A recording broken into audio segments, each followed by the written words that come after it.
할렐루야. 이 새벽에 하나님의 말씀을 사모함으로 나오신 우리 모든 성도님들을 축복하고 환영합니다.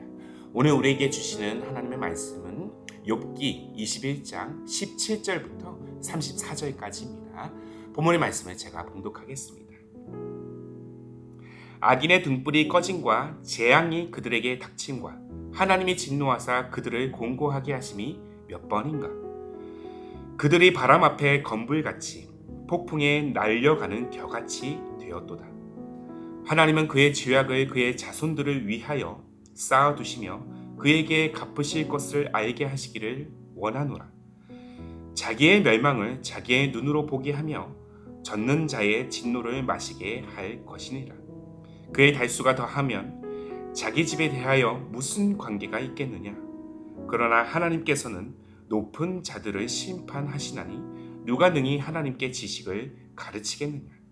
어떤 사람은 죽도록 기운이 충실하여 안전하며 평안하고 그의 그릇에는 젖이 가득하며 그의 골수는 윤택하고 어떤 사람은 마음의 고통을 품고 죽음으로 행복을 맛보지 못하는도다.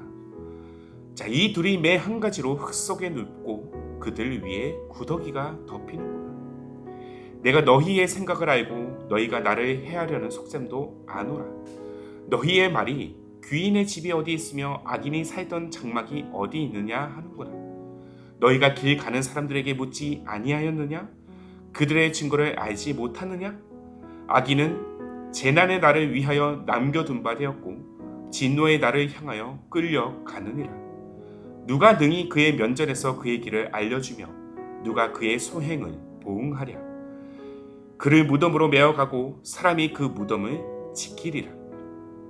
그는 골짜기의 흙덩이를 달게 여기리니 많은 사람들이 그보다 앞서갔으며 모든 사람이 그의 뒤에 줄지었느니라. 그런데도 너희는 나를 헛되이 위로하려느냐? 너희 대답은 거짓일 뿐이니라. 아멘. 오늘 말씀은요, 이 땅의 축복 넘어 영원한 영광으로 라는 제목을 함께 나누기를 원합니다. 자, 지금으로부터 꼭 10년 전에 서울의 한 명문대 대자보에 뜨거운 논쟁이 될 만한 글이 올라왔습니다. 제목은 오늘 나는 대학을 그만둔다였습니다. 경영학을 전공하던 한 여대생이 올린 글인데요. 그녀가 남긴 전문 중에 눈에 띄는 문장을 여러분들에게 한번 소개하고자 합니다. 잘 들어보십시오. 나는 25년 동안 경주마처럼 길고 긴 트랙을 질주해왔다.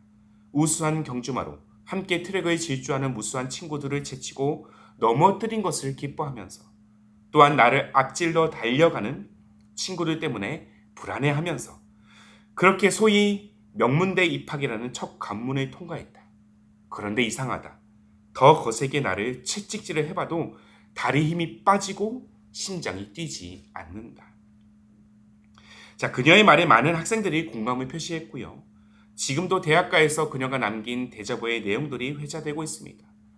누구보다 치열하게 하고 싶은 것들을 미루면서까지 오직 이 사회의 인재가 되기 위해서 또 남들보다 더 높은 곳을 오르기 위해서 그렇게 고군분투하면서 마침내 남들이 부러워할 만한 명문대에 들어왔지만 남겨진 것이라고는 찬란한 미래에 대한 영광이 아니라 마치 낙타가 바늘길을 통과해야 하듯이 다시 경쟁하며 취업이라는 소리 없는 전쟁에 뛰어들어야 하는 현실이었습니다.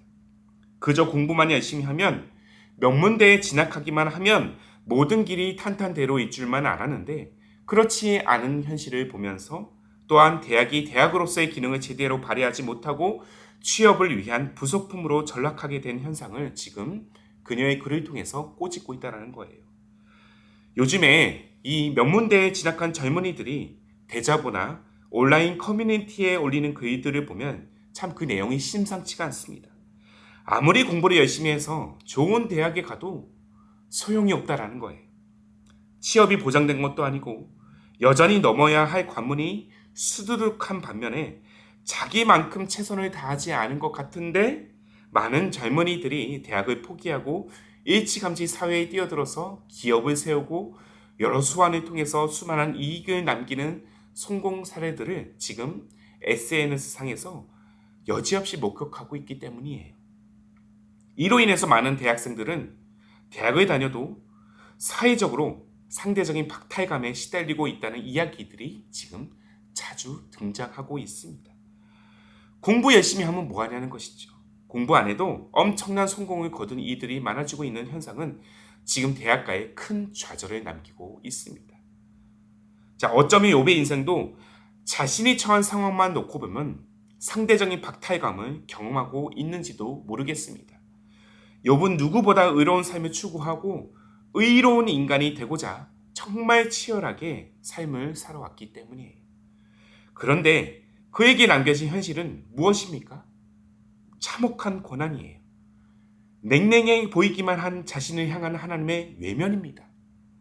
이 상황에서 욥의 세 친구들은 자꾸 네가 뭔가를 잘못했기 때문에 고난을 받는 것이라고 말하고 있어요.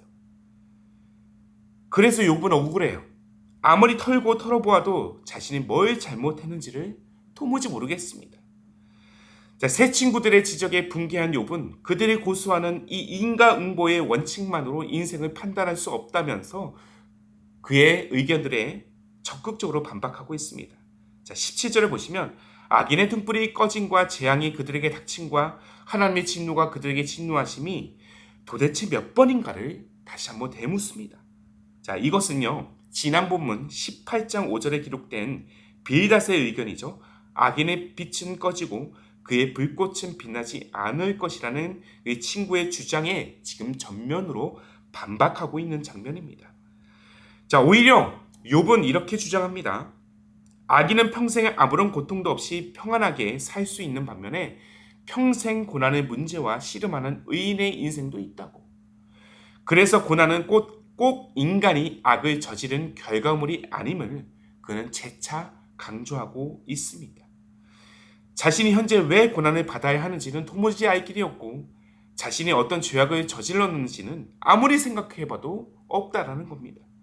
앞서 이 명문대에 진학한 여대생이 대자보에 쓴 바와 같이 그저 열심히 최선을 다해서 산 죄밖에 없다라는 거예요. 그러나 욥은 자신이 처한 고난 상황, 작금의 현실에만 지금 머물지 않습니다. 고난을 통해서 그가 깨달은 분명한 레슨 한 가지가 있어요. 자, 이 땅에서 행복하게 살았든지 고통 가운데 살았든지 결과는 동일하라는 것입니다. 똑같다라는 거예요. 자, 그 결과가 무엇입니까? 죽음입니다. 악인이든 의인이든 매 한 가지로 육신의 죽음으로 썩어 흙으로 되돌아갈 수밖에 없는 그 현실을 지금 욥은 언급하고 있어요.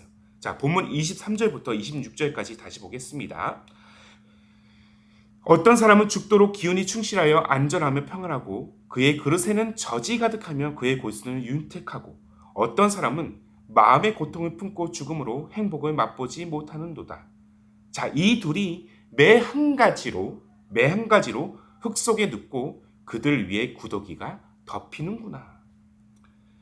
한 사람은 정말 이 땅에서 윤택하고 풍성한 삶을 살았고 또 다른 한 사람은 마음의 고통을 짊어지면서 어떠한 행복조차 느끼지 못하고 살아왔지만 전혀 다른 인생길을 걸었던 두 사람의 결과는 똑같다라는 것입니다.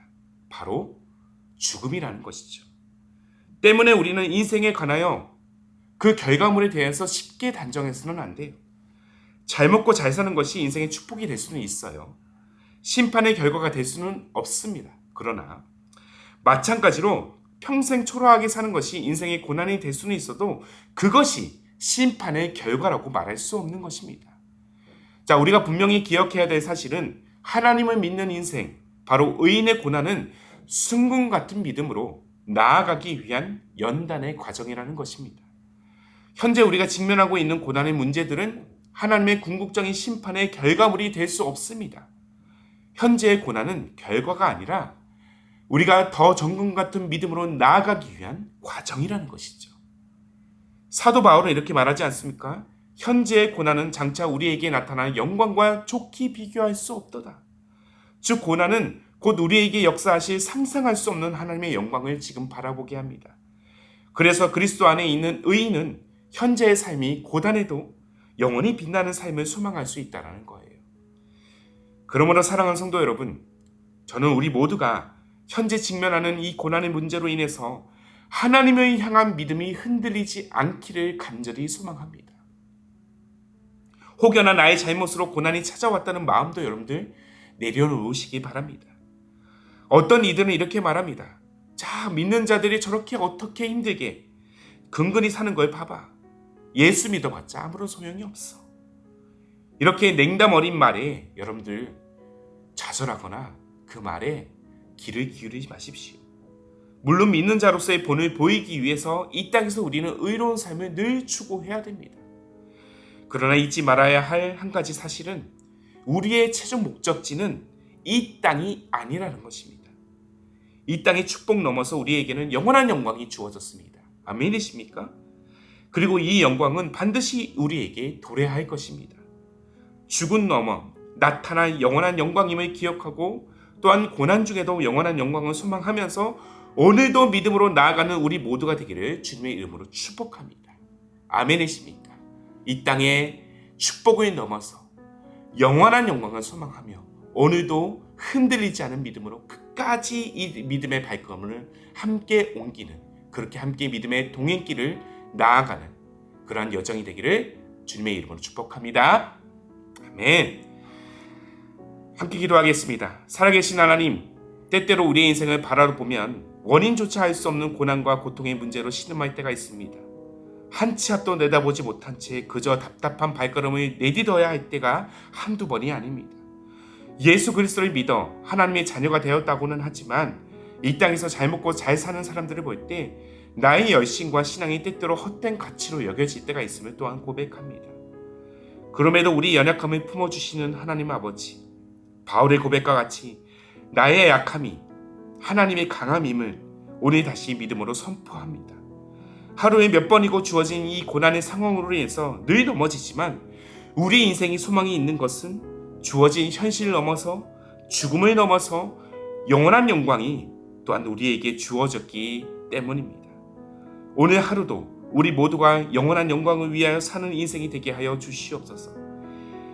이 땅의 축복을 구하기보다 영원한 하나님의 나라를 소망하는 믿음의 여정이 되기를 소망합니다. 이 사실을 굳건히 믿고 끝까지 주어진 여정을 향해 달려가는 우리의 삶, 우리 가정, 우리 기쁨이 되는 교회가 되게 하옵소서. 그렇게 영원한 영광을 바라보며 나아가는 그 우리와 동행하고 계시는 우리 주님 예수님의 이름으로 기도하옵나이다. 아멘. 오늘도 주신 말씀에 따라서 두 가지의 기도 제목을 붙들고 함께 기도하기를 원합니다. 먼저는 하나님을 믿는 인생, 바로 의인의 고난은 정금 같은 믿음으로 나아가기 위한 연단의 과정임을 우리는 기억하며 오늘 하루 믿음으로 살게 하옵소서.